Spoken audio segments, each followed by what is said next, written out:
Hello everyone, how are you? I hope you all are fine. आज हम लोग national institute of open schooling का secondary course psychology का module 7 yoga a way of life lesson 25 self development and yoga का बचा हुआ part आज हम लोग कवर अप करने का कोशिश करते हैं। तो चलिए शुरू करते हैं। Hello dear learner of NIOS. Today we are going to cover up section 25.4 Yoga for Motivation and Excellency in Action. So let's start. A poet has said, heights that great men reached and kept were not achieved in a single flight. They, when their companions slept, strove award in the night. तो एक कवि ने क्या बोला है कि कोई भी महान व्यक्ति जिसने अपने आज सफलता को हासिल कर लिया है, जिसने अपने लक्ष्य को हासिल कर लिया है, उसने एक बार में अपने लक्ष्य को हासिल नहीं किया है। जब उसके कंपेनियंस, जब उसके साथी रात में सो रहे थे तो वो उस टाइम रात में जाग कर भी मेहनत कर रहा था और आज वो इस सफलता के मुकाम पे पहुंचा है कि वो एज अ रोल मॉडल सबके सामने खड़ा है। We in our respective field can make a resolutions to ourselves that whatever we do, it will be of excellent quality. May it be teaching or typing, plumbing or fighting. Yoga can train the body and intellect for development of self to achieve excellency and competence in actions. तो हम लोग जितने भी व्यक्ति है, हम लोग जिस फील्ड में भी काम कर रहे हैं, हम लोग उस फील्ड में काम करते हुए एक रिजोल्यूशन ले सकते हैं खुद में कि हम लोग जो भी करेंगे वो एक्सीलेंट क्वालिटी का करेंगे।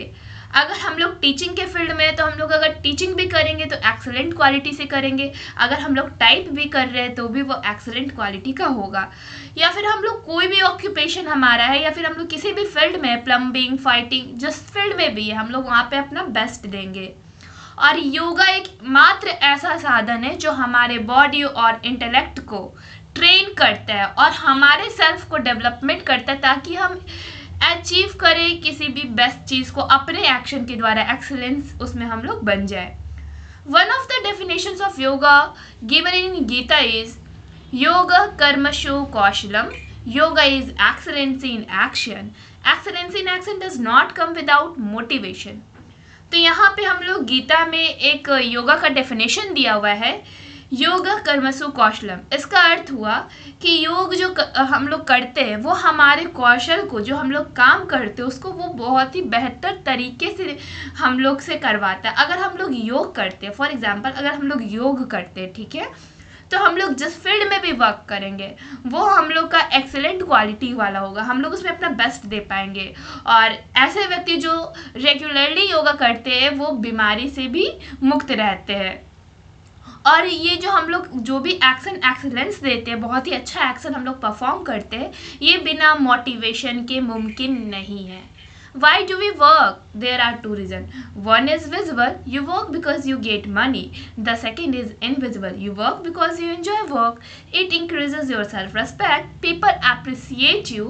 You are proud that you are given responsibility and try your best to rise to the occasion.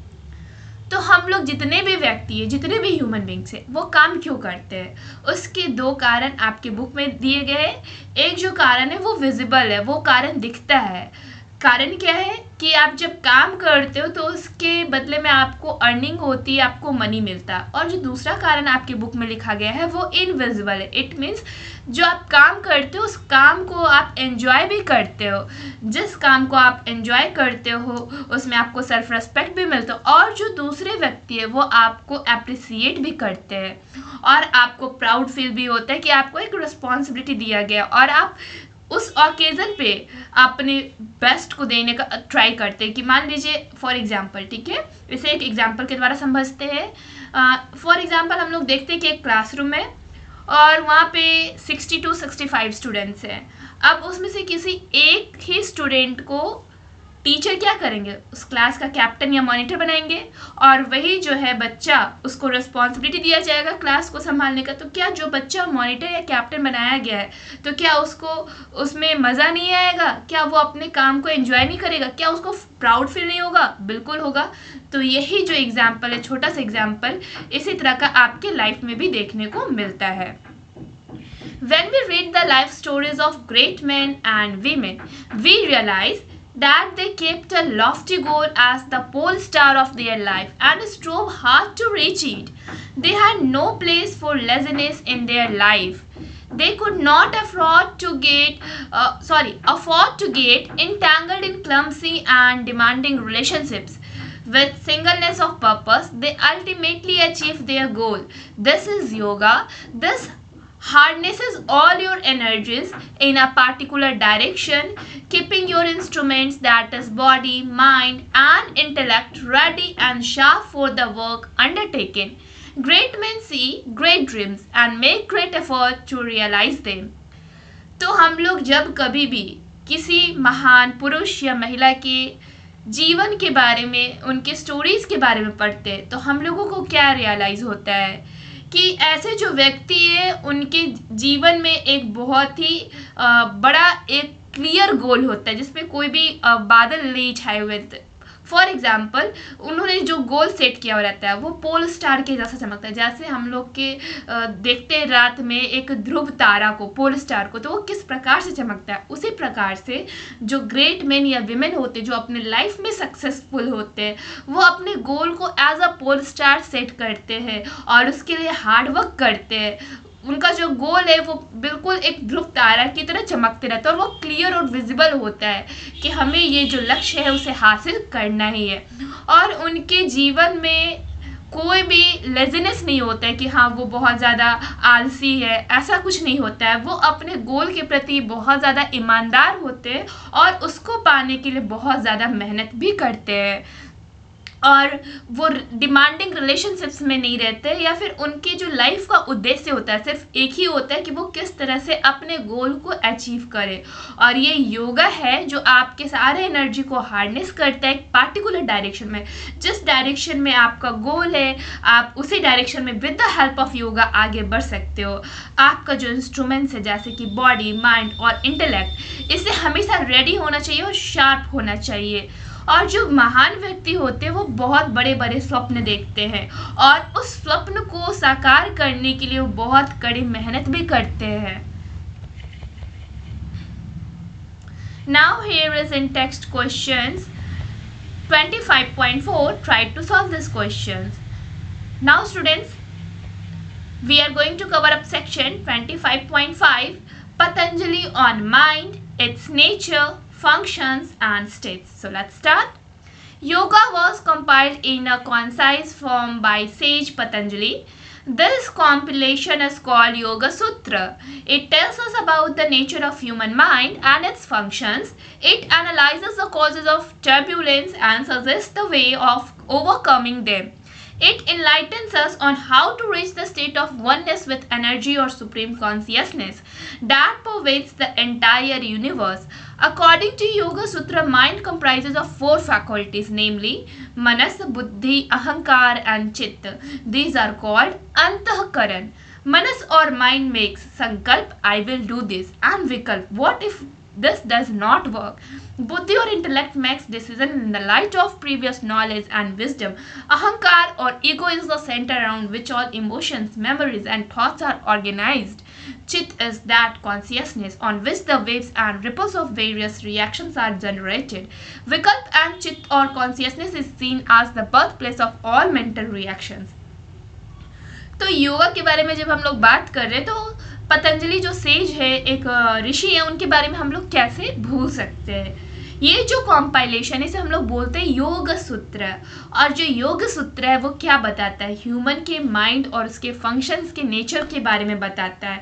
ये योगा जो है वो एनालाइज करता है कि क्यों जो ह्यूमन बीइंग है उनमें टर्बुलेंस आते हैं और उस टर्बुलेंस से कैसे वो ओवरकम हो सकते हैं, निकल सकते हैं। ये हमारे जो एनर्जी हमारे में सुप्रीम कॉन्शियसनेस है उसको इनलाइटेंस करता है और हमें पूरे इंटायर यूनिवर्स पे ये बताता है कि हम लोग किस प्रकार से अपने माइंड से, अपने सोल से, अपने इंटेलेक्ट से पूरे इंटायर यूनिवर्स पे विजय हासिल कर सकते हैं। योग सूत्र के मुताबिक 4 फैकल्टीज है, ठीक है, जिसमें है मानस, बुद्धि, अहंकार और चित्त, और इन चारों को मिला करके अंतःकरण बना है। अंतःकरण में क्या आता है? मनस, बुद्धि, अहंकार और चित्त। मनस, जिसको माइंड भी बोलते हैं इंग्लिश में, जो माइंड है वो संकल्प लेता है कि हाँ मैं इस चीज को करूंगा, आई विल डू दिस, ठीक है। इसके बाद आता है संकल्प। जब एक व्यक्ति लेता है तो उसके बाद उसके दिमाग में एक विकल्प भी आता है कि अगर क्या मैं सच में इस काम को कर पाऊंगा, अगर ये काम नहीं हो पाया तो क्या होगा। ये विकल्प भी उस व्यक्ति के दिमाग में ज़रूर आता है। फिर आती है बात बुद्धि और इंटेलेक्ट की, जो डिसीजन लेता है, जो निर्णय लेने में हेल्प करता है कि आपने अगर संकल्प ले लिया तो आपकी जो बुद्धि है वो उसमें साथ देगा, आपका जो प्रीवियस नॉलेज या विजडम है वो आपका साथ देगा कि हाँ आप ये काम जो है, आपने जो संकल्प लिया है वो उसको आपको किसी भी हाल में, चाहे कुछ भी हो जाए, आपको पूरा करना है, मतलब करना है। इसके बाद आता है अहंकार या फिर ईगो। ये जितने भी इमोशंस, मेमोरीज, थॉट्स है, इसके ये सेंटर है, ठीक है। अहंकार या जो ईगो है वो इन सभी चीज़ों का सेंटर है। इसके बाद लास्ट वन इज चित्त, जो कि हमारी कॉन्शियसनेस पे है। जितने भी वेव्स और रिपल्स ऑफ वेरियस रिएक्शंस है वो सब चित्त से ही जनरेट होता है। विकल्प और चित्त जो है वो कॉन्शियसनेस है, और ये मेंटल रिएक्शंस का जितना भी बर्थ होता है वो सिर्फ इसी से होता है। Now let's see ever-changing states of mind. Our mind is found in the following states. तो हमारा जो माइंड है वो कुछ स्टेट्स में पाया जाता है, जैसे कि क्षिप्त। Most of the time our mind is thrown out to some object of interest in the process of experiencing the world. Such totally outgoing mind is called क्षिप्त, लिटरली थ्रोन आउट। तो हम लोगों का जो ज़्यादातर जो हमारा माइंड होता है वो किसी ऑब्जेक्ट या फिर किसी इंटरेस्ट के पीछे भागता है, ठीक है, कि वो इस पूरे वर्ल्ड के एक्सपीरियंस के प्रोसेस में लगा रहता है।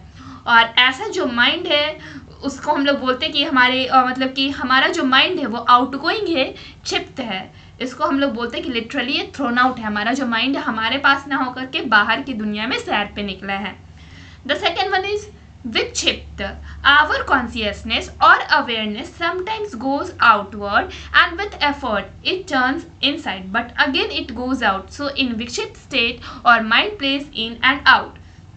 तो विक्षिप्त एक ऐसा स्टेट है जिसमें हमारा जो कॉन्शियसनेस है, अवेयरनेस है, कभी आउटवर्ड एफर्ट लगाता है, कभी इनसाइड आ जाता है, फिर से ये बाहर चला जाता है। मतलब कि माइंड जो है वो एक जगह स्थिर नहीं होता है, फर्म नहीं होता है, उसका दिमाग जो है वो इधर से उधर हमेशा घूमते रहता है। और ये जो विक्षिप्त स्टेट है इसे हम लोग बोलते हैं कि इन एंड आउट हमारा माइंड का हमेशा ये काम चलते रहता है। Third one is mudha, when we are not alert and our awareness appears to be non-functioning. This state is mudha. A person out of his mind in coma or in a fit has mudha state of mind. तो इसे हम लोग mood बोलेंगे, मुध नहीं बोलेंगे, मैंने गलत से बोल दिया था। तो जब हम लोग अलर्ट नहीं होते, हमारा जो अवेयरनेस होता है वो नॉन फंक्शनिंग पे होता है, तो इस स्टेट को हम लोग मूड बोलेंगे। एक ऐसा व्यक्ति जिसके पास माइंड ना हो, या फिर वो कोमा में हो, या फिर वो फिट नहीं हो, तो उसको हम लोग बोलेंगे कि वो मूड है, या फिर इसका जो स्टेट ऑफ माइंड है वो कैसा है, मूड स्टेट पे है। द फोर्थ वन इज एकाग्र। While practicing yoga, you learn to concentrate your awareness on a particular object. Here the state of consciousness is ekagra, which is very useful for day-to-day functioning and for higher goals. When mind becomes ekagra, it is a major achievement. Yoga helps in achieving this state of mind. तो जब हम लोग योगा का practice करते हैं, yoga perform करते हैं, तो हम लोग ये सीखते हैं कि कैसे अपने अवेयरनेस को किसी पार्टिकुलर ऑब्जेक्ट पे कंसंट्रेट करें, अपने माइंड को किसी चीज़ पे किस प्रकार से कंसंट्रेट करना है। और ये जो स्टेट है कॉन्शियसनेस का, इसको हम लोग बोलते हैं एकाग्र। और ये हमारे डे टू डे फंक्शनिंग के लाइफ में बहुत ज़्यादा यूजफुल है, ताकि हम लोग हायर गोल्स को अचीव करें। जब हमारा माइंड एकाग्र होता है तो इसमें एक मेजर अचीवमेंट होता है। जब हम लोग एकाग्रता से किसी की ओर लक्ष्य करते तो वो लक्ष्य जो हम लोगों ने एक तय किया है उसे हम लोग जल्दी हासिल कर लेते हैं। और ये जो योगा है वो हमारे ऐसा स्टेट ऑफ माइंड है जो हम लोगों के लक्ष्य तक हमें पहुंचाता है, हमें अचीव करने में हेल्प करता है। Next one is relatively steady states of mind. Besides the ever-changing states of consciousness, there are some relatively steady and regular states as well. तो जिस प्रकार से हम लोगों ने देखा कि किस प्रकार से हमारा जो माइंड है, हमारा जो कॉन्शियसनेस है, बार बार अपने स्टेट्स को चेंज करता है, तो इस प्रकार हम लोग देखेंगे किस प्रकार से हम लोग अपने स्टडी और रेगुलर स्टेट्स को भी हम लोग गेन कर सकते हैं। जागृति, फुल अवेयरनेस विथ कॉन्साइंस, विवेक। तो अगर हम लोग का जो दिमाग है वो जागृत है, इसका मतलब क्या कि वो जाग रहा है सोने से नहीं, इसका मतलब है कि हमारा जो माइंड है उसमें फुल अवेयरनेस भरा हुआ है, वो उसमें कॉन्साइंस भरा हुआ है, वो विवेक से काम लेता है, सोच समझ के काम लेता है। ठीक है। द सेकेंड वन इज स्वप्न, a state of dream where some people play wish fulfilment game. तो जो स्वप्न होता है ना, वो क्या होता है कि जो लोग होते हैं वो क्या करते हैं कि उनका जो भी लक्ष्य होता है वो स्वप्न में ही, मतलब कि ऐसा सोचते हैं कि मैंने उस चीज़ को हासिल कर लिया। वो फुलफिलमेंट वाला जो गेम है वो अपने स्वप्न में ही सिर्फ करते हैं। मतलब कि उनको हम लोग कह सकते हैं ऐसा कि वो जो हम लोग का आज दुनिया, हम लोग का जो यूनिवर्स, उनसे उनको कोई मतलब नहीं है। वो कहाँ खोए रहते हैं, तो स्वप्न में खोए रहते हैं। सुषुप्ति, डीप एंड ड्रीमलेस स्लीप। तो ऐसे व्यक्ति क्या करते हैं, वो ड्रीमलेस स्लीप, मतलब कि हमेशा गहरी नींद में सोए रहते हैं और उनके जो जीवन का कोई लक्ष्य नहीं होता है, और वो ऐसा सोते हैं कि उनको कोई मतलब कि ड्रीम भी नहीं आता है, वो ड्रीमलेस स्लीप करते हैं। Turiya, this is the state of deep meditation in which a person becomes oblivious of space and time. Suppose he or she sits for meditation and enters Turiya level of consciousness. During this stage, a person's consciousness becomes one with the divine or universal consciousness. तो ये जो ऐसा state है जिसमें एक व्यक्ति जो है वो डीप मेडिटेशन के थ्रू स्पेस और टाइम में ऑब्लिवियस हो जाता है। मान लिया जाए कि एक व्यक्ति है जो कि मेडिटेशन पे बैठा हुआ, ठीक है, वो तुरैया लेवल पे पहुंच जाता है जिसमें उसको बहुत ज़्यादा कॉन्शियसनेस उसके अंदर आ जाता है। तो इस स्टेट में एक जो पर्सन का जो कॉन्शियसनेस है वो डिवाइन या फिर यूनिवर्सल कॉन्शियसनेस के साथ मिल जाता है। Now here is in text questions 25.5, try to solve both of this questions. Well, chapter अभी कंप्लीट नहीं हुआ है। नेक्स्ट वीडियो में नेक्स्ट टॉपिक कवर अप होगा। तब तक के लिए इस चैप्टर का इंटेक्स्ट क्वेश्चन बनाने का प्रयास करें और साथ ही साथ इस चैप्टर को पढ़ने और समझने का प्रयास करें। That's all for today. Thank you everyone.